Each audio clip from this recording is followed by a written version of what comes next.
SRM Tamil பேராயத்தின் பிரம்மாண்ட பேச்சு போட்டி முதல் பரிசு 5 லட்சம். சொல் தமிழா சொல் 2025 திருச்சி மண்டலம் தேர்வு நடைபெறும் நாள் 16/2/2025. இடம் ஜமால் முகமது கல்லூரி, திருச்சி. போட்டியில் பங்கேற்க QR கோடை ஸ்கேன் செய்து விண்ணப்பத்தை அனுப்புங்க.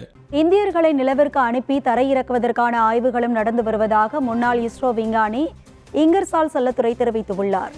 தஞ்சாவூர் மாவட்டம் கும்பகோணத்தில் நடைபெற்ற தனியார் பள்ளி ஆண்டு விழாவில் முன்னாள் இஸ்ரோ விஞ்ஞானி இங்கர்சால் செல்லத்துறை சிறப்பு விருந்தினராக கலந்து கொண்டு AI டெக்னாலஜியுடன் இயங்கும் ரோபோவை அறிமுகப்படுத்தினார். அப்போது செய்தியாளர்களுக்கு பேட்டியளித்த அவர், சந்திரயான் 4 திட்டம் சில வருடங்களில் செயல்படுத்தப்பட உள்ளதாக தெரிவித்தார். மேலும் விண்வெளியில் இந்திய ஆராய்ச்சி நிலையம் நிறுவுவதற்கான பணிகள் நடைபெற்று வருவதாகவும், இந்தியர்களை நிலவிற்கு அனுப்பி தரையிறக்குவதற்கான ஆய்வுகளும் நடந்து வருவதாக முன்னாள் இஸ்ரோ விஞ்ஞானி இங்கர்சால் செல்லத்துறை தெரிவித்தார். இந்தியாவிற்கென்று ஒரு ஸ்பேஸ் ஸ்டேஷன், ஒரு ஒரு ஆராய்ச்சி நிலையம், ஒரு விண்வெளி ஆய்வு நிலையத்தை நிறுவுவதற்காக உள்ள பணிகளும் நடைபெற்று கொண்டிருக்கின்றன.